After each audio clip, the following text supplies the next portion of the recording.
Good morning, students.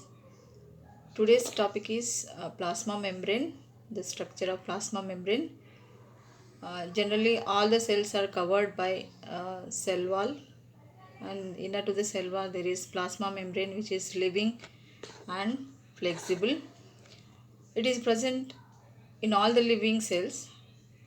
In case of animal cell, it is the only limiting membrane since there is no cell wall here.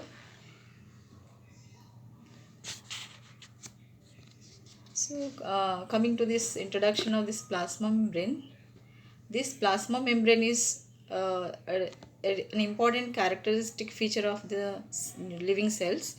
It is present in all the living cells. It includes every type of cell, both prokaryotic and eukaryotic. There is no difference.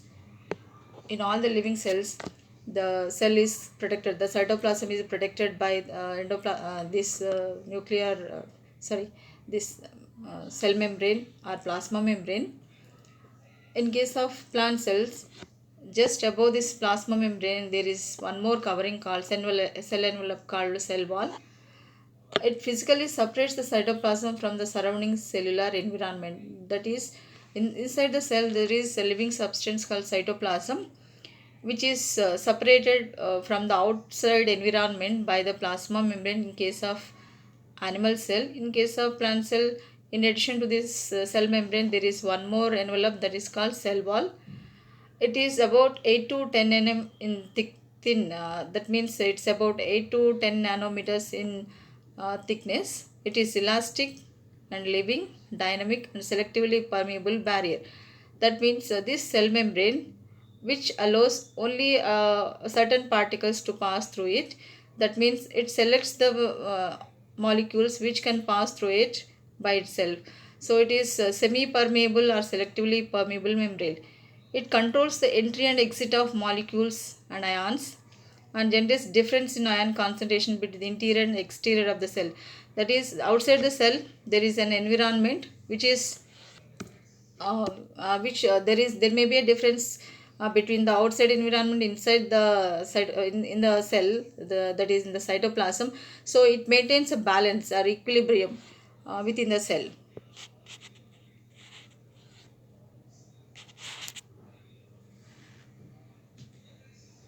So the term cell membrane was coined by Carl Nageli and Kramer in 1855.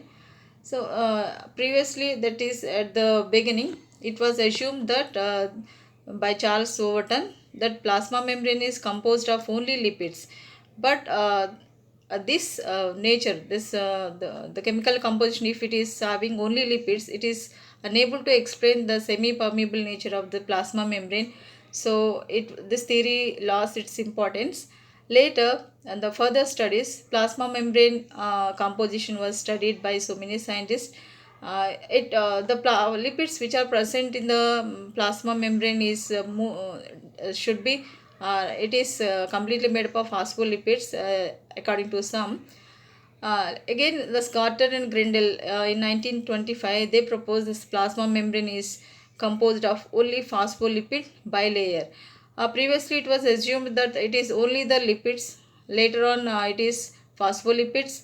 And on further studies, both scientists Garter and Grindel, they have proposed that this is phospholipids are arranged in two layers. That is, in a bilayered structure is present in the plasma membrane, according to Garter and Grindel.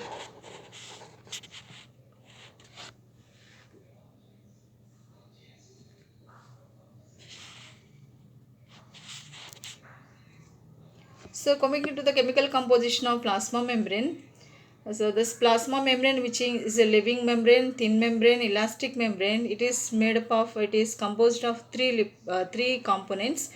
One is lipid, the other one is protein, the third one is carbohydrates. So these lipids, proteins and carbohydrates are present in different concentrations in the animals and plant cells.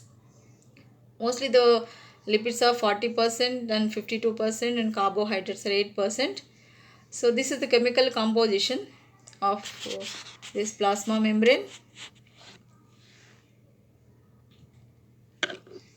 Coming to the main component of the plasma membrane, that is lipid. These lipids are of three types or four types. So four major classes of lipids are present, of which the phospholipids are most abundant. That is most of the phospholipids. The cell membrane is composed of mostly phospholipids. Uh, the second one is sphingolipids, glycolipids, and sterols. So sterol present here in this plasma membrane is cholesterol. They are amphipathic, that is, they have both hydrophilic and hydrophobic regions. There are two polar deviations or variations. The head region is these lipid molecules are having at head and tail. The head region is hydrophilic, the tail regions are hydrophobic domains. So it is called amphipathic molecule since it is having bipolar nature.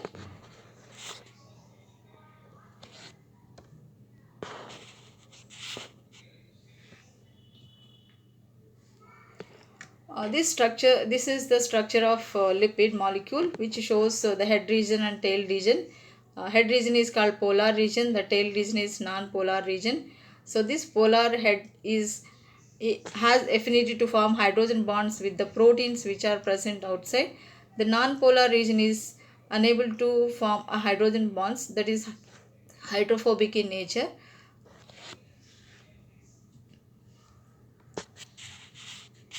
Coming to the other component of the plasma membrane, there are proteins which are very important in the structure. Since this plasma membrane is lipoproteinaceous in nature, it is having protein. So these proteins are present in two manners. Some proteins are completely deeply buried in the lipid molecules. Some are present peripherally. So depending upon the position of these proteins, their proteins are also called integral proteins and peripheral proteins. Integral proteins are also called intrinsic proteins. So these span the membrane. The peripheral or extrinsic proteins are one side of the membrane. That is, these proteins are loosely arranged at the peripheral region of the plasma membrane, whereas integral proteins are they are tightly bound and they are present in the inner part of the plasma membrane.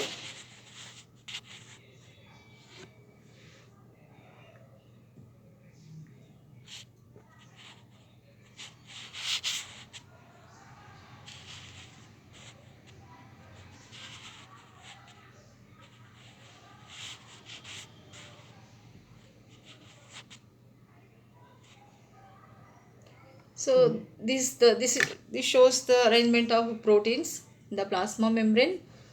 The green colored proteins are integral proteins or intrinsic proteins.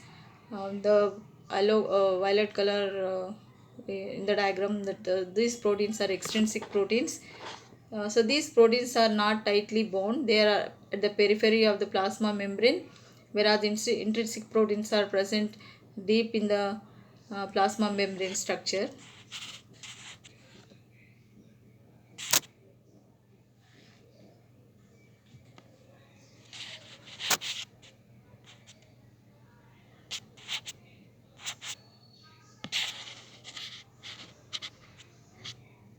So other component present in the plasma membrane is carbohydrates. They are present as short unbranched or branched chains of sugar attached either to exterior and either they are attached to ectoproteins which are forming outside in the peripheral region, or on the polar ends of phospholipids at the external surface of the plasma membrane. They are called glycolipids. The carbohydrates which are bind to the proteins are called glycoproteins. Which are binding to the lipids are called glycoproteins. So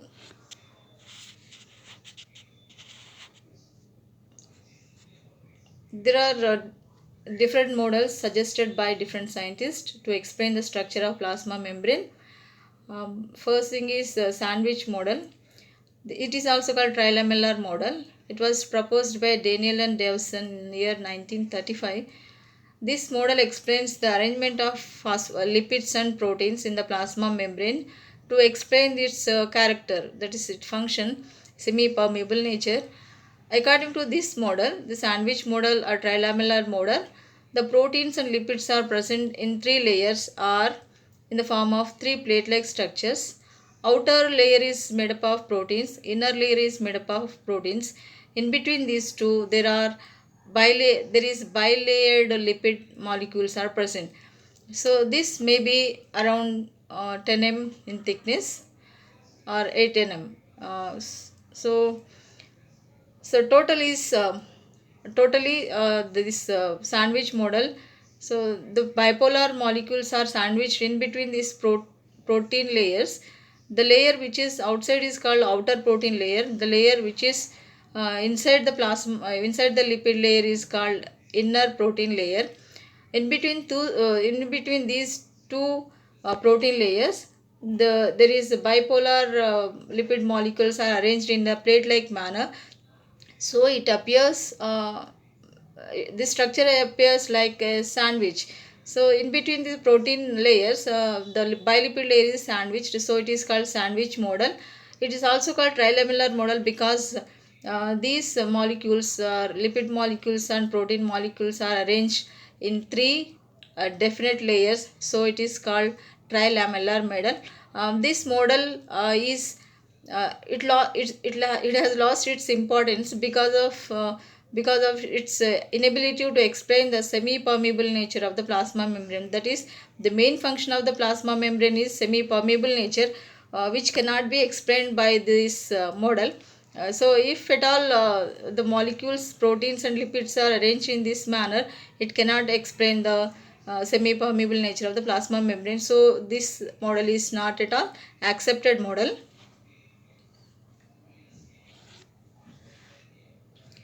The next one is the next model is proposed by Robertson model. According to this, according to this, according to Robertson, all the living organisms are having this type of arrangement of proteins and lipids in their structure. In this, bilipid layer is present here in the middle.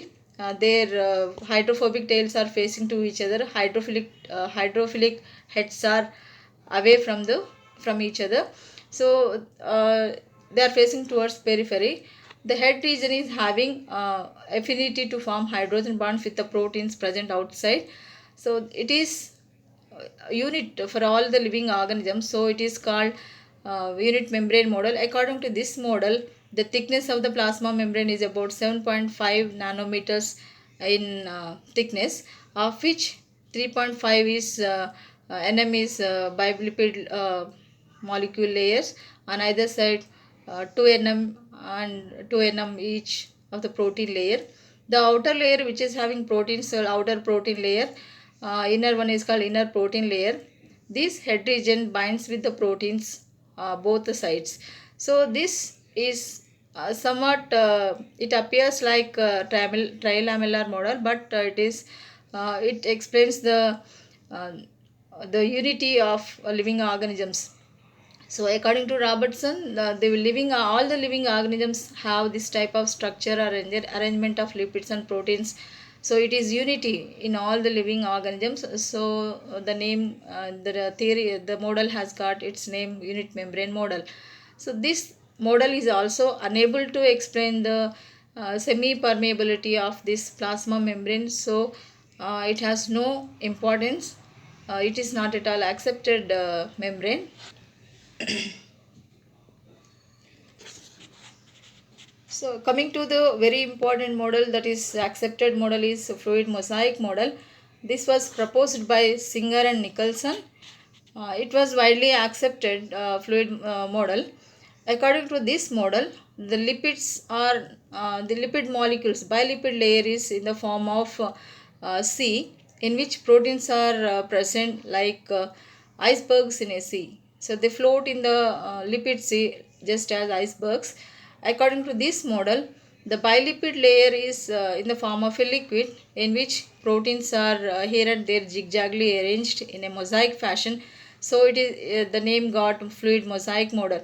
So inside the fluid like lipid, in a mosaic fashion, proteins are embedded to form the plasma membrane structure. So some proteins which are present in the lipids, if deeply buried, they are called intrinsic proteins. um, Other proteins are present at the peripheral region, they are called extrinsic proteins or peripheral proteins. So these proteins occur in the form of globular molecules, and they are dotted about here and there in a mosaic fashion. So so this model, so this arrangement is able to explain, so the structure is able to explain the semi-permeability of plasma membrane. So it was accepted model. So this arrangement of lipids and proteins allows the certain molecules to pass through it. So this semi permeability can be very well can be explained. So it is able to explain the semi permeability of the plasma membrane nature, which is very important. So so this model was accepted. This is the structure of plasma membrane of fluid mosaic model, which shows the arrangement of bilipid molecules in the form of assay, in which floating or sometimes attached plasma proteins are present. Some are integral proteins, some are peripheral proteins.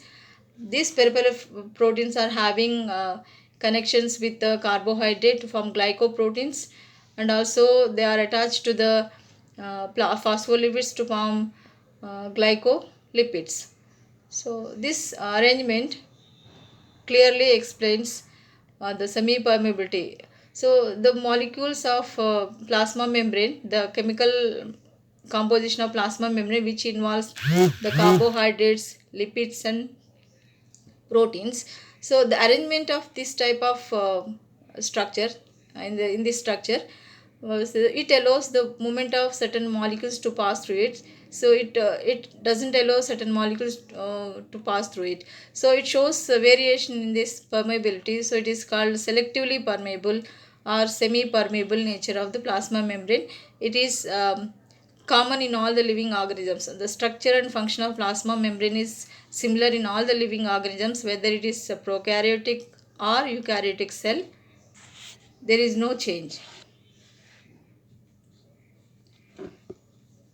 Experiments on its viscosity suggest that it is a fluid consistent. It is of a fluid consistency, the lipids, rather like the oil, and there is considerable sideway movements of lipids and protein molecules within it. So this, on account of this fluidity and the mosaic arrangement of protein molecules, this model of membrane structure is known as fluid mosaic model.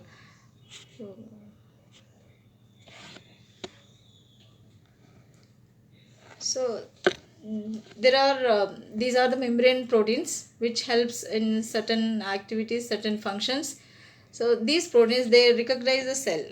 So cell recognition proteins are present on the surface of the plasma membrane, which act as cell surface identity markers. So the carbohydrate chain of glycolipid and glycoproteins serve as the fingerprint of the cell and identify the type of a cell. So carbohydrate chain along with glycolipids, that is chain of glycolipids, that means carbohydrates which are attached to the lipids, and also proteins, they have serve as the fingerprints of the cell. That means they help in identifying the type of the cell. The glycoproteins on extracellular surface serve as ID tags which recognize the individual cell of different species and different types of cells.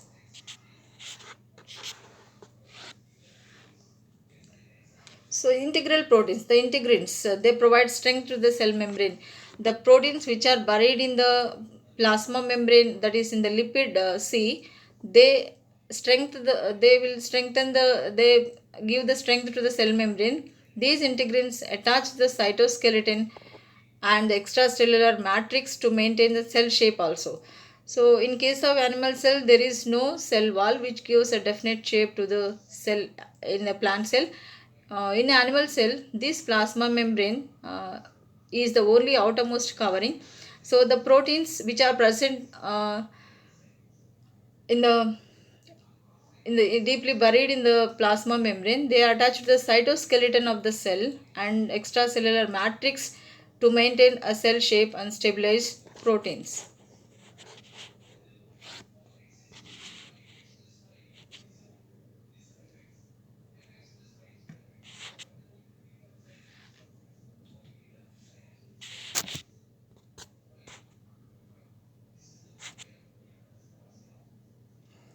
intercellular junction proteins. Sometimes these proteins they help to stick together to form tissues. So sometimes the proteins not only they help in identifying the cells, and also they give mechanical strength to the extracellular matrix and the shape to the cell in case of animal cell. These proteins they also help in attachment of the cells to form tissues. It binds cells together to tight junctions or gap junctions. So with the help of these junctions, these uh, membrane sometimes it may help in joining the cells to form in tissues. in, it seals the cells. The tight junctions are those junctions which are formed by the proteins of the plasma membrane. They seal the cells. They attach the cells together into the sheets to provide impermeable barrier to the cell membrane. It prevents transfer of water and water soluble substances through the cell membrane in some specialized cells. So normally these proteins which may act as carriers in case of some cells. Sometimes these tight junctions, proteins which help in binding the cells, sometimes they form a barrier to the cell membrane, and it prevent transfer of water and water soluble substances through the cell membrane depending upon the cells. This type of junctions, these proteins they may form this type of junctions. So there is one more type of proteins which form gap junctions. They provide direct connection between the cells. So they are some sort of channels or pores through the membranes of cells and across intercellular spaces. That means the proteins which bind the cell together, sometimes they form a barrier, sometimes they form a channel like gap junctions. They provide direct connections in between the cells through which the plasmodesmata may extend. Sorry, this one may act as a gap junction. So there are some sort of channels or pores through the membranes of cells and across the intercellular spaces. So these gap junctions they allow the molecules to pass through it, but in tight junctions the cell membrane sometimes becomes a barrier.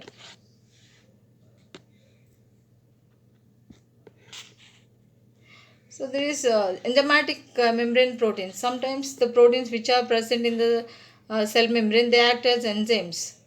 So enzymes are nothing but proteins. Sometimes they are functional. They act as functional proteins called enzymes. These proteins they attach to the integral membrane proteins or penetrate the peripheral regions of bilipid layer. These regulatory proteins subunits of many ion channels and transmembranes receptors are peripheral membrane proteins. So sometimes these proteins, so proteins are of two types: structural, functional proteins. Sometimes the proteins which are a part of this plasma membrane they may act as enzymes. So these enzymes, for example, G proteins, guanosine nucleotide binding proteins, and certain protein kinases, they are actually present in the plasma membrane. They can act as proteins. So that is, these proteins they act as an enzymes.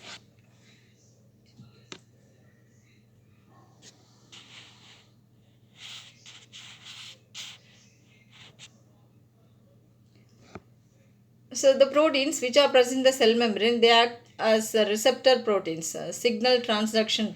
So they help in the transfer of signals. So these receptor proteins they bind hormones and other substances on the outside of the cell membrane.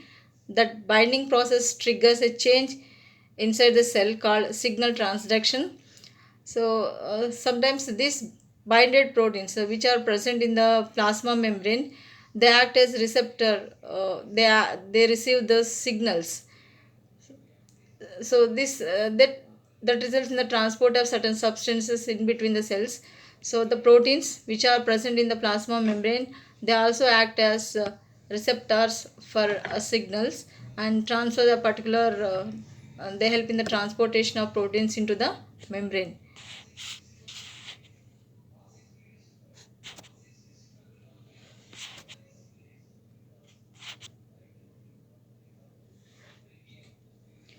So the proteins which are present in the plasma membrane, they help in the transportation of permeability or transportation of certain substances by two methods: passive transportation and active transportation. Some proteins which are present in the plasma membrane, especially the integral proteins, they act as carrier molecules. They carry certain ions from outside to inside, from inside to outside. So also they allow water molecules, water soluble substances to pass through the plasma membrane without any energy cost.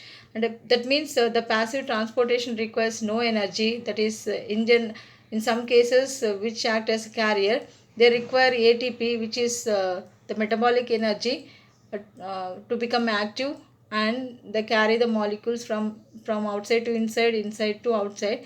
That is called active transportation. In some cases, there is passive transportation, which allows the movement of molecules without utilization of metabolic energy or ATP. In some other cases, that is active transportation, especially in plants, the ions are carried by these protein molecules which are present in the plasma membrane. They act as carrier molecules, ion carriers. They absorb the energy, metabolic energy, ATP, become active, and bring they are attached to the ions which are present outside, and they help in the absorption of certain ions. So the cell expends energy to transport water soluble substances, their concentration gradient, along the concentration gradient.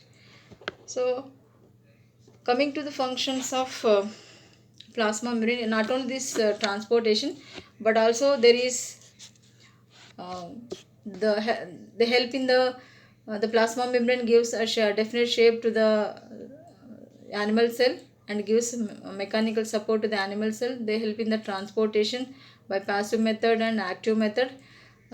Sometimes this plasma membrane, it also acts, so it also responds to the stimulus. It shows response due to the presence of